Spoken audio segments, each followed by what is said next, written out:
Ganda dito, tignan nyo. Parang may sandbar pero hindi white sand. Gravel and sandbar. Ayun o.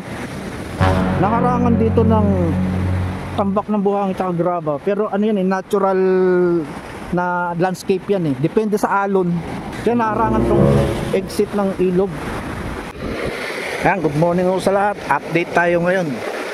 Ano ngayon? November 27, Huwebes ng umaga. Ano na? Mag-aalas 9 na. Tingnan nyo to. Meron ako isang video, pinakita ko to, itong bandang dulo. Ito kasi yung dulo ng seawall na maayos talaga hanggang doon sa pagbaba. May slope mo, papansin nyo may slope. Pero mag-umpisa dito, hanggang doon sa pinakadulo, wala nang, ano yan, hindi tinapos. Ganun lang itsura niya, no? May pagal may slope siya, pero yung pinakababa, dapat yan silyado kagaya nito. Ngayon, wala na.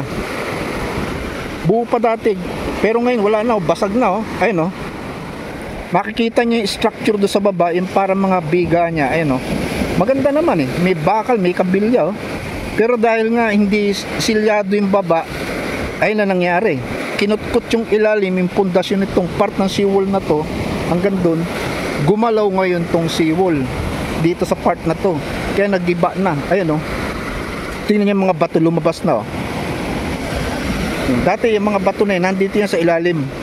Pero gumalaw yung mga bato dahil doon sa hampas ng alon. Kasi ano ngayon kalalabas lang ng bagyo. O ilang araw na nag-uulan daw dito. Malakas ang alon, di maganda ang panahon talaga. Laging high tide dahil nga doon sa bagyo. Binasag na to ngayon. Ayun na may alon pa nga Pero maganda naman ang panahon kung tutusin. Ayan na itsura niyan. Pag di pa nila nakorek talaga to. Ayun may panibagong basag na naman doon Dito nag-umpisa yung crack ng seawall. Kasi ito yung parte na hindi tapos yung ilalim. Ayun itsura niya Sayang. Wala. Di pa tayo sa kabila. Ayun yung crack, yung basag. Dito makikita nyo may kabilya lalaki nga ng kabilya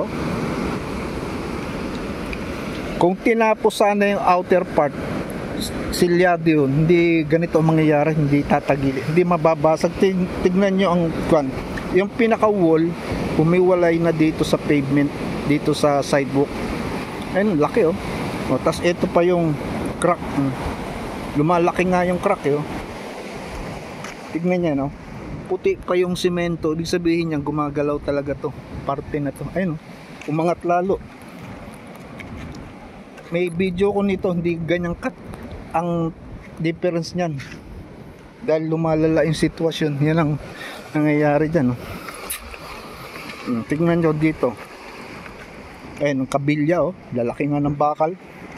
Maganda naman ang gawa ng kaya lang hindi kasi tinapos, hindi silyado yung baba, yung ilalim, kaya pinasok ng tubig, gumalaw yung ilalim, kaya tumagilid ngayon ng seawall. Yan ang nangyari dyan. Ito palayo ng palayo magmula dito sa pavement. Lumalala yung tagilid nya ayan malala na talaga yung pagtagilid ng seawall. Yun yung pinakadulo. Naku, dito na to mga badyaw. Maraming badyaw dito na dumayo. Kasi nagpesta rito nung November 13. Kaya dinadayo ng mga badyaw. Dito tayo. Low tide pala ngayon.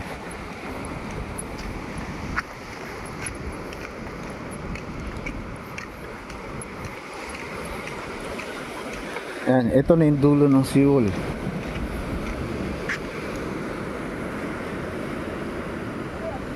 Ay, laki na ng basag doon Doon sa last video ko hindi pa ganyan kalaking basag Pero ngayon wala na, durog na. Naku, lumalaking kain banda ron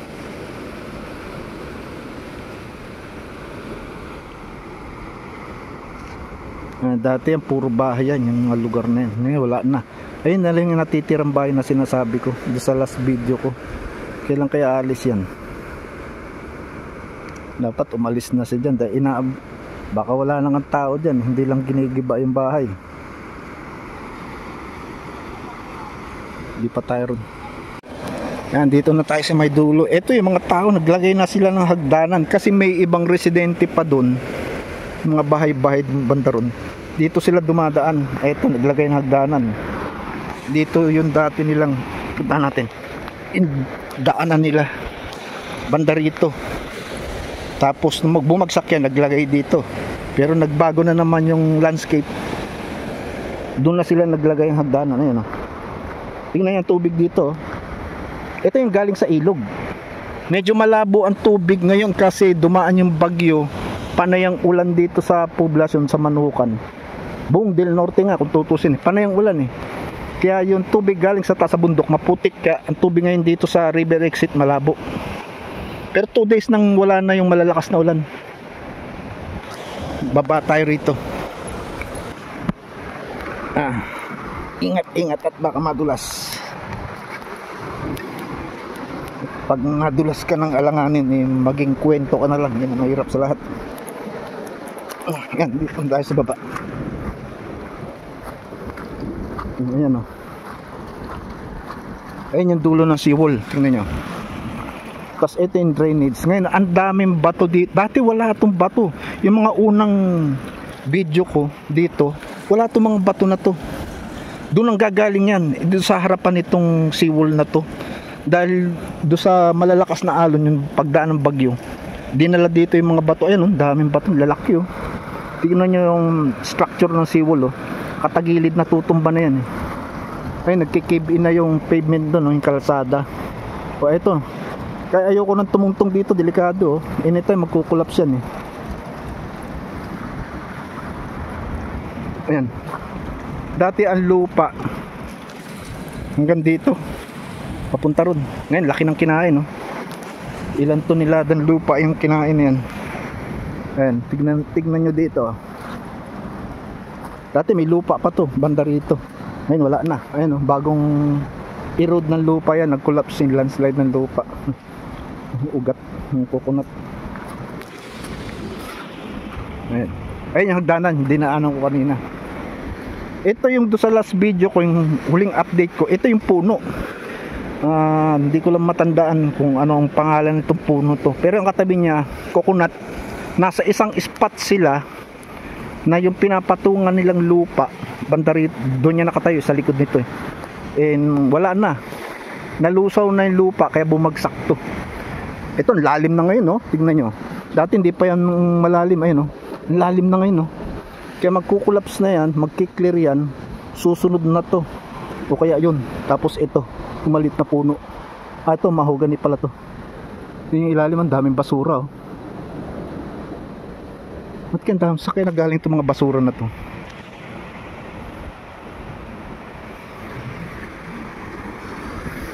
Ikot tayo, ikot. Daan tayo dito sa Lagos Nilad. Oh. Malakas nga ulan ng mga nakaraan. Kasi dati may kanal dito. Doon sa last video ko may daanan dito yung tubig, eh. Ngayon wala na, natakpan. Nagbago yung landscape ng buhangin dito. Dahil doon sa pagdaan ng bagyo malalakas daw yung alon, eh. Laging high tide. Natakpan na naman tong. Dapat dito dadaan yung tubig galing dito. Ngayon natakpan na. Pero ang tubig kasi dumadaan niya sa ilalim. Ayun, oh. Ito yung banda ron na basa, oh.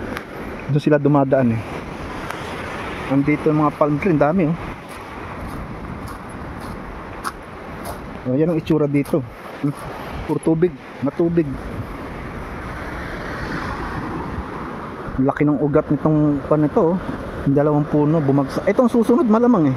Kasi kinukut-kut na nga yung ilalim, oh. Tingnan, open na nga dito, oh. Ayun, oh. Talisay to. Yan. Punta natin mamaya banda road sa may mga bahay. Pa-high tide to. Malamang to pa-high tide. Kasi malakas ang pasok ng alon ng tubig dagat, eh. Lipat ako doon sa kabila. Tingin ko to pa-high tide, eh. Umaakyat ang pataas yung inaabot ng alon, no? Ito yung area na kinatatayo ng mga bahay dati. Tignan niyo yan, no? May may nakabaon na kahoy. Ano yan? Pundasyon ng mga bahay yan dati, mga poste. Pero yung mga bahay rito kasi noon, hindi pa sila maliliit lang naman yan, mga barong-barong lang yan. Yan yung mga bahay ng mga talagang mga walang-wala. Ang lugar na to puro bahay. Siguro may mga 8 bahay ang umalis dito, baka 10. Ang dami, oh. Inalis na yung dati may nakatusok dito mga poste, wala na. Tingnan natin dito ano meron. Ito pa yung part nung ayun, yung sa river exit, parang maliit na lawa to eh.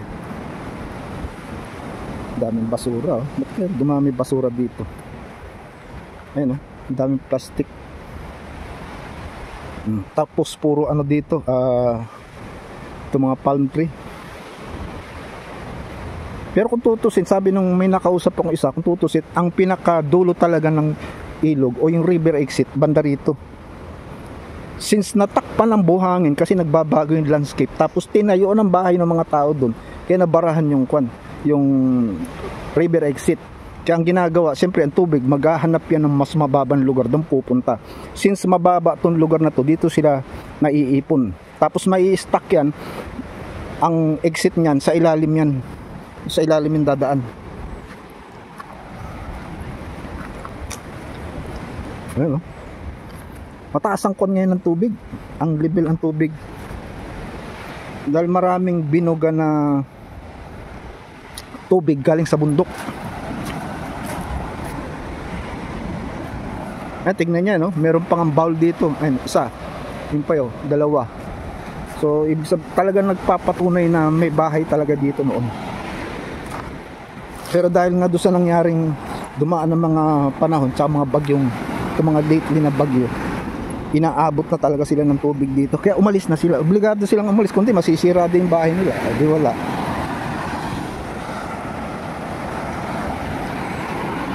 Dito nawala na, dati may marka dito ng kahoy na kalubog, parang poste ng mga pundasyon ng mga bahay. Wala na, tinanggal siguro nila. Ito, namamatay na tong kuwan ng palm tree kasi nabababad na sa tubig alat. Oh, hindi na dito. Banda dyan yung mga bahay na sinasabi ko ngayon, wala na.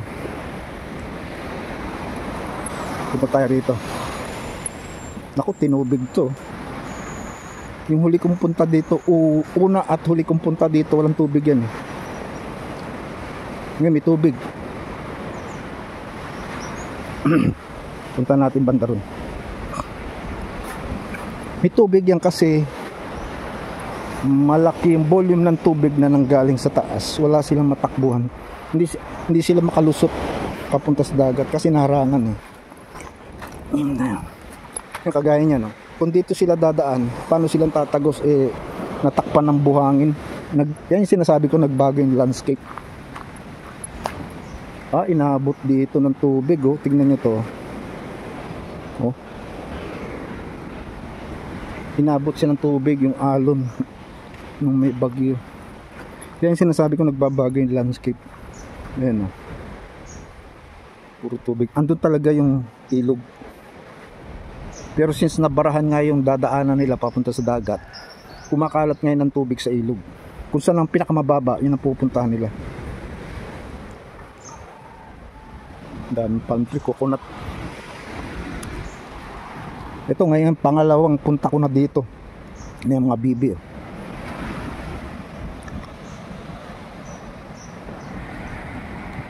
Lakad pa tayo. May baboy pa doon, oh. Mga native na baboy. 3, 4. Lalaking baboy sa taba. Ay, may mga bahay dito. Ito yung mga natitirang community dito. Dami palang baboy, 5. Gusto meron pa maliliit. Pero itong mga baboy na to, mga native lang, oh. Ang dami pa palang bahay dito. Ito tong area to, ngayon lang ako nakarating dito. Kasi yung unang subo ko dito lang ako eh. Oh. Ngayon nandito na ako sa susunod na area. Pa high tide nga to. umaakyat yung tubig eh. Ito yung sinasabi ko na bahay na may pinturang, wala na nga oh. Malamang nga wala nang tao nakatira dyan. Ayun, giba na oh. Oh. Natumba na yung ibang poste niya. Kaya malamang yan, wala nang nakatira dyan. Tapos yan oh, may mga bahay pa dito, mga barong-barong. Wawa din kasi mga tao ito, mga aspin. Tignan niya yung ugat ng coconut oh. Lumabas na, wala na yung lupa eh. Lumitaw na lang yung buhangin. Ayan oh, puro ugat. Wala na talaga yung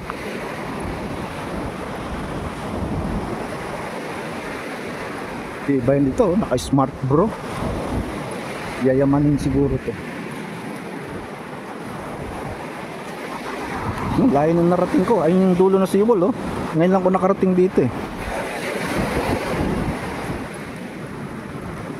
Ayun, daming barong-barong oh. Gaano katagal na kaya sila nakatira dito? Pero tingin ko bago pa lang eh. Kasi magaganda pa yung mga kahoy oh. Puro mahogan eh. Fresh pa yung kahoy nila eh. Bago pa lang yan dito. Tingnan natin dito. Ito na pala yung kwan. Yung river exit. Ayan oh. Kita nyo may river dike. Ito na yan. Yun pala oh. Dito dumaan, umiikot. Pero dapat kasi ang tubig dito. Pero since pag yung may bagyo, masamang panahon, malakas ang agos ng tubig. Sa gitna dumadaan eh. Pero mahina ngayon dito, kung nasan yung malalim. Nagbabago ang landscape ng riverbed. Depende sa bagyo, tsaka yung volume ng tubig nang gagaling sa taas. Minsan nasa gitna dumadang, minsan sa gilid. Yan. Ngayon nasa gilid siya. Ito pala talaga, ngayon lang ako nakarating dito. Ito pala talaga yung kwan, yung river exit. Oh, may pahingahan dito yung mga tao. Ano yung tambayan ng mga residente, mangingisda. Pero kung papansin nyo, malapit na siyang tabunan ng buhangin. Pero yung mga buhangin kasi, yan, galing yan dito sa baba. Tingnan nyo. Parang pinatong na lang sa buhangin. Ito na talaga ang kwan, river exit pala. Ngayon lang kasi ako nakapunta rito eh. Ayan. Ganito pala itsura dito. Lagi ko tinuturo yung river exit doon. Hindi naman pala. Ito pala. Kasalanan ko to eh. Hindi ko si sinipagang gumala eh. Oh, ito na yan. Dito siya dumadaan sa gilid kasi ito yung malalim. Mapapansin nyo dito may river dike. Pero sa kabilang side wala. Meron siguro banda rito. Ayun, linaw nga ng tubig oh. May pa ilan basura. Ayun, saan galing yung mga basura na yan. Ayun. Pero ito pinakagitna talaga ng ilog. Pag yung malakas talaga ulan, yung baha galing sa taas sa bundok, dito dumadaan ng tubig. Ang riverbed kasi nagbabago naman ng landscape nyo, paiba-iba yan. Depende kung saan aagos. Dito talaga lumalabas ang tubig. Ayan o. Tingnan nyo. Ganda o. Ganda pala dito sa lugar na to. Dadalasan ko nga punta rito. Ganda yung lugar o. Dito lumalabas ang tubig galing sa ilog. Tapos ang dami ang mga basura dito kadalasan mga organic. Ayun, puro galing sa coconut, mga bunot, mga dahon nila. Tapos may ibang napapahalo na mga plastic. Dahil meron din kasi mga residente na wala rin disiplina, kulang din sa edukasyon. Hindi natuturuan ng munisipyo kung paano nila i-dispose ang basura nila. Kagaya nyo, may yero pa. Dito ang daming plastic oh. Pero galing sa taas siya malamang eh. Oh, ang daming basura. Ng askal. Dito na ako sa dulo ng river exit. Ganda dito, tignan nyo. Parang may sandbar pero hindi white sand. Gravel and sandbar. Ayun oh. Yun yan dito. Naharangan dito ng tambak ng buhangin at graba. Pero ano yan natural na landscape yan Depende sa alon, sa panahon, nagpo-forma yan ng ganito, sandbar. Kaya naharangan tong exit ng ilog. Tapos dito sila umi-exit Tapos doon may maliit na sandbar Pero nakakalabas pa rin talaga ang tubig. Mali pala yung sa unang video ko, yung mga una. Tinuturo ko doon sa doon sa malapit sa seawall, andun yung river exit. Pero hindi pala, dito pala. Kasi first time ko nakarating dito. Itong lugar na to. Ngayon lang ko nakarating dito. Ang ganda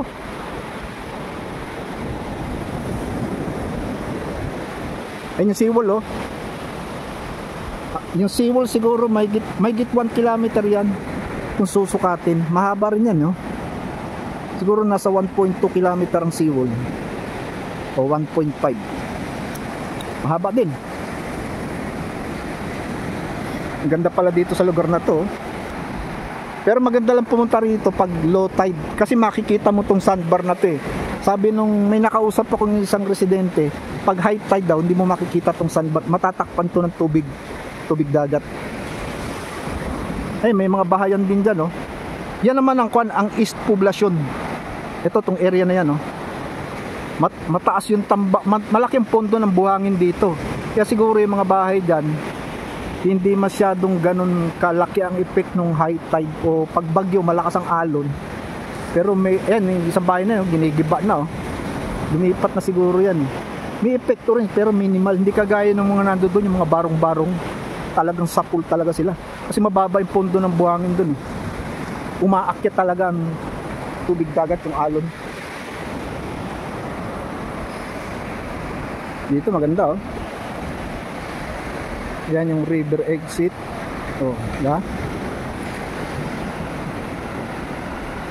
ganda.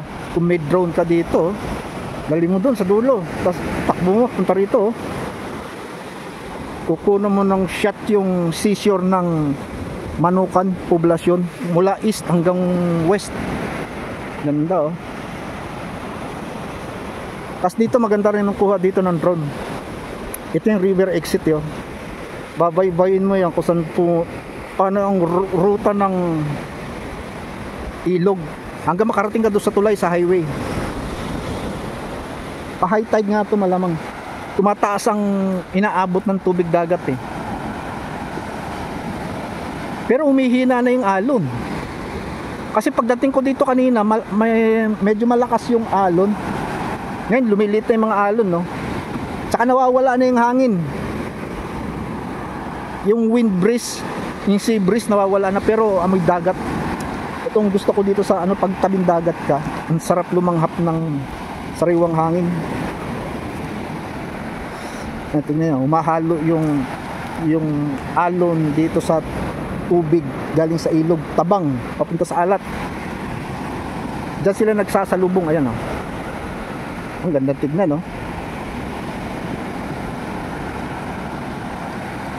Ito pala magandang gawing sa My Story. Gagawin ko nga ito ng video mamaya.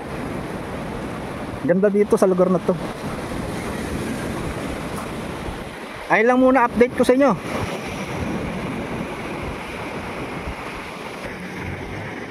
Ito lang muna update ko sa inyo ngayon dito sa baybayin ng Manukan Poblacion.